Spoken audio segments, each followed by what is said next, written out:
which my husband does not, like back in the day when we first started, it was MapQuest, right? We would travel and have no directions, and it how drove the times have changed. me, right. It drove me nuts. Like, how do we get in a car and go somewhere and not have a map or any directions? You're just going to wing it. And he would wing it all the time. And I would have to know where we're going to stop. What are we going to eat? Where are we going to go? And in my mind, I would plan it out. And one time I left my itinerary that I wrote down at home. And so I didn't have those backup directions just to make sure we weren't going somewhere crazy. And everything was fine. I didn't die. Nobody got hurt. And we were fine. He has like a good sense of direction. I have no sense of direction. So it works out. So, sometimes just let go. And I learned a lot from that moment that you don't always have to have this like strict schedule when you travel and all these things you have to do. Yeah, say no. It's very easy. The power of no. Mm-hmm. And not just in travel, just in life in general. Like if it's something that you know you can't do, just say no and do not feel bad about it. Kind of like you and them tigers. You know it. I was going to support somebody. I was going to take pictures of somebody's fingers getting chewed off. Shut up. That's all I was going to do. I support you, but I ain't fixing to do that. But you know what? When I see the pictures of people in Thailand, they're playing with the tigers, I'm like, wow, that is awesome. Look at that picture. But girl, I'd be scared to death. I know they would smell that fear. I know, they would. They might chew me up. I know. Right.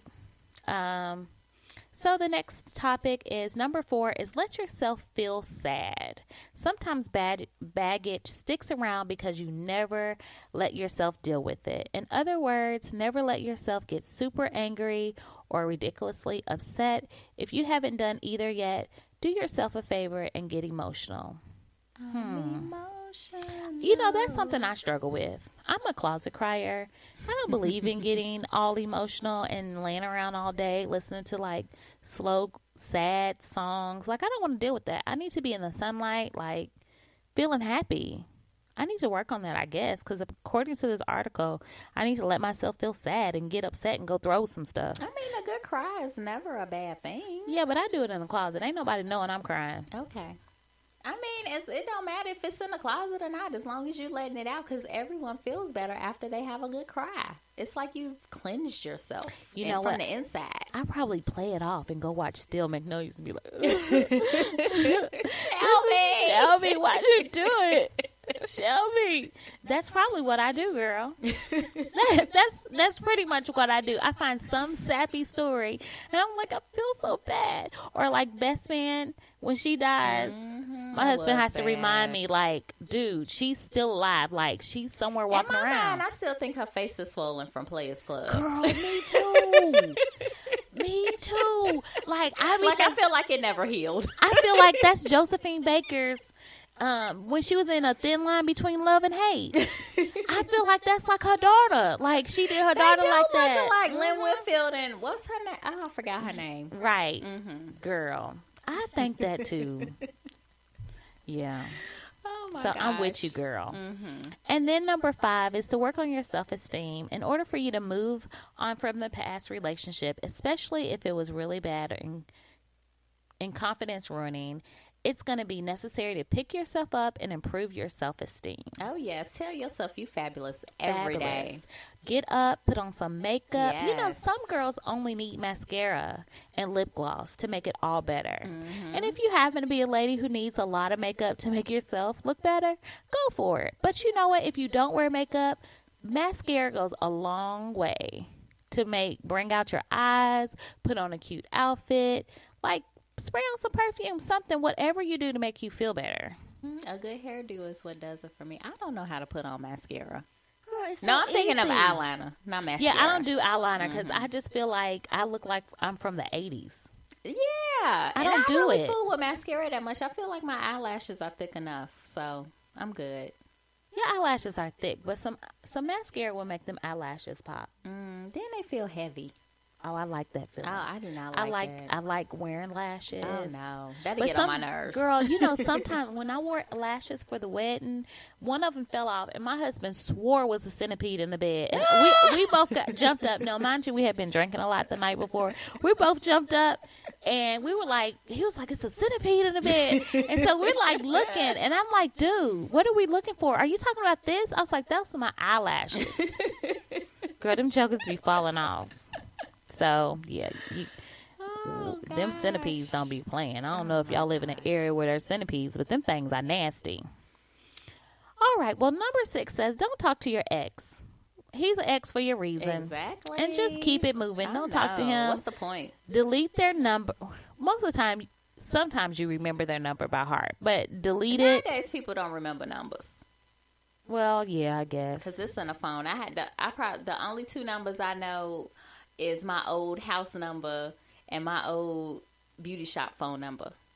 You remember that beauty shop phone number, don't you? I mean, that's who I did my hair, so. I don't even know your number by heart. I know. I don't. Like, if I was an emergency and I tried to call you, I would have to log into Google and try to find your phone number. Oh, my goodness. Because I do not know your number. That's fine. I don't know yours either. It's okay. But I hope you can log into Google to get my number.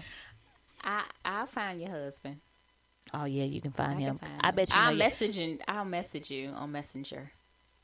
I'm glad we didn't get separated in Thailand, because we would have been screwed. We really would have. Because we wouldn't have had no technology. It's like, what's the country code? And we wouldn't know how to get in touch with each other. Yes.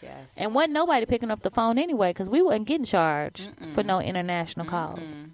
So pretty much, don't be talking to your ex. Delete the number. Block that. Don't contact them on Messenger, Instagram, Twitter. What's that other thing? Yeah, like totally get rid of them on social media. Get rid of them. And don't be looking at their profile either. No. But you can have a friend look just to make sure you one up them. That would be something you would say. I know. So, like, what if you don't get, like, what if he gets a girl that's prettier than you? That'll never happen. Because you always, with the confidence you just read, if you got that confidence, you always going to be prettier. But you got to be realistic. Okay. So let's just say your ex goes and gets with who's like the prettiest woman in the world right now. You know, a lot of men seem to like Kim Kardashian. I don't see. She's not as pretty She's not as she pretty. used to be. She's not pretty. She was prettier before she started getting surgeries. Yeah. But I'm just saying I don't know. Who's a pretty person? I don't know. Let's just go with Kim Kardashian for the sake of the podcast. We can't go with a black queen. Let's go with Lupita. Let's go with Lupita. I mean, he's dating Lupita. And you're like, well, am I prettier than her? Is she prettier than me? See, I would be like, Lupita is not Doria. And I would keep it moving. But yeah, I'm pretty sure you would. But see, I'm not looking at her face. I'm going to be like, she don't have a booty like mine. And she sure don't have these boobies. So whatever, dude. But let's just say, gets with a girl with a great body. She's pretty in the face, and you got one up. Then what do? Then you feel sad because you should have stayed off his social media in the first place, and then you're sitting there watching Still Magnolias crying, trying to play that shit off. Girl, no. Just let it all go. Let it all go. Now, if you happen to see them at church or something, that's a little different. Then you be like, okay, whatever. Mm-hmm. But then you say something funny like, she should have put on some mascara today. Shut up. She don't even got her eyelashes together. At the end of the day, you say, she ain't no, insert your name, and keep it moving. And walk with your head high. You always walk with your head high, no matter what. Like, she could walk right past you on campus because she walks with her nose right up in the air. I'd be like, hey, girl, when we was on campus, she wouldn't even see you. Because, looking at them stars, the clouds, I don't know what she was doing. What were you doing? I don't know. That's how my family walks. Oh, y'all walk with y'all head up like that? Yes. My sister does. My mom does. That's how we walk. They just forget about all the little people down at the bottom. I guess so. The short people don't get no love. Right. You walk right past your baby and don't even see her when you pick her up from school because you too busy looking wherever. I don't know what you be looking at. She will make sure she's seen. Right. She's probably looking up too. That's how she see you. Exactly. Mm-hmm. Mm-hmm. Okay, well, number 8 is get over the idea of them. If you feel like you can't move on, it could be that you have turned your ex into some kind of perfect partner to which no one else can compare. Oh, well, he's your ex. Get over it. Move on. Do something totally different. Mm-hmm. And so if all this stuff doesn't work, you need to take your ass to therapy. Mm-hmm. You need to go talk to somebody and be like, look, talk space, wherever you got to go Yes. to talk to someone to get this stuff off your chest. Go somewhere and cry, watch Still Magnolia, play it off, get in a closet and cry, whatever you got to do. Yes. But you probably need somebody to talk to. And talk to your non-judgmental girlfriend. They're really good for therapy, and they're free. Exactly. Mm-hmm. We're going to keep it extra real. Keep it extra real. Mm-hmm. And remember that everyone is different. It's number 10. Oh, my phone's doing something weird. If you're comparing your current significant other to your ex, pause and take a second to remember that they are actually two totally different people with two totally different agendas. Don't compare them like, well, you just gonna do me like such and such You did me. cannot do that. Start Don't fresh. do that. That's baggage, baby. Start fresh. Start fresh. And then number 11 is have a positive outlook. So, okay, maybe things are difficult, but you can get through this, girlfriend, boyfriend, whomever. And it's not so bad. Just learn your lesson, move on. There's a lesson in every roadblock. So just try to get the lesson and keep it moving. Your ex is your ex for a reason. Exactly. And remember why that is. Mm-hmm. And don't be carrying the baggage. Don't carry that baggage. Don't be like Erica. You don't want to be singing bag lady. Nope. A bag man. Mm-hmm. No, it's not cute. Yes. So I'm going to do how to deal with the person who has the baggage. And let's keep it real. Everybody has a little bit of baggage, but sometimes some people's baggages be a little bit more than yours. Be a little bit more Be heavy. a little overwhelming. Be a little bit heavy. Like, you can't get on a plane unless you pay extra because your bag is too heavy. It's too heavy. It is.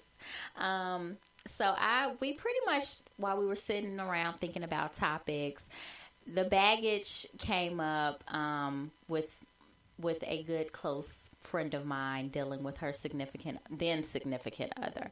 And every time she would talk about him, I would just start singing Bag Lady. And then I just finally said, I'm just going to start calling him Bag Lady. And every time you talk about him, when it has something to do with his baggage, I'm just going to bust out and be like, because that's how it be. So do you sing that in the middle of the conversation? Yes. Or you sing it in your head? No, I sing it while we're on the phone. Wow. Yes. That's different. But you know how our relationship right. is. So it's it's normal. She probably joins in. Yes. Y'all have a whole song. Right. I can see that. So, the first thing for the person who's dealing with the person with the baggage is to remember that communication is the key. And so while it, may be easy to brush off the issue that arises in your relationship because of the baggage, it is important to communicate with your partner and let them know that the issues that they are presenting to you or the acting out that they're doing to you is baggage. And you need to talk about, where is the baggage stemming from? And what they can, potentially do to get over the baggage. But you have to, communicate with them and also let them know how it's making you feel when they project their baggage issues onto you. Right, because I shouldn't be responsible for what that heifer did to you. Exactly. I ain't do it. Exactly. I ain't do it. I'm a totally different person. And the reason why I don't do certain things is just because that's my whatever. It has nothing to do with me wanting to do something else or... It don't have nothing to do with that. I'm just shady sometimes. I just say weird stuff. I just pop off sometimes. It's not anything to do with don't be carrying that with me. Exactly. I can't carry that. My shoulders ain't broad enough. Exactly. And then it's not like you knew the person to begin with. So you are genuinely being yourself. Right. And it's not stem from some other issue. Right. Yes. And, please note that you cannot modify or change your partner. That is essentially up to them. But you can definitely let them know how what they're saying or doing is affecting you. Another tip is to pay attention. You know what? Let me interrupt you. So something about that kind of bothered me because I think you can modify a behavior, because I was something that really stayed with me when I was watching Black Love is when Reverend, what's her name? I forgot her name. Well, y'all know who she is. His wife. What is her name? Justine. When Justine was saying before she met Reverend, she was a jealous person, and because he pretty much like didn't feed into that jealousy or some kind of way prevented her from being jealous, that changed the way she felt. And so like I always think about that. I was like, that was like a very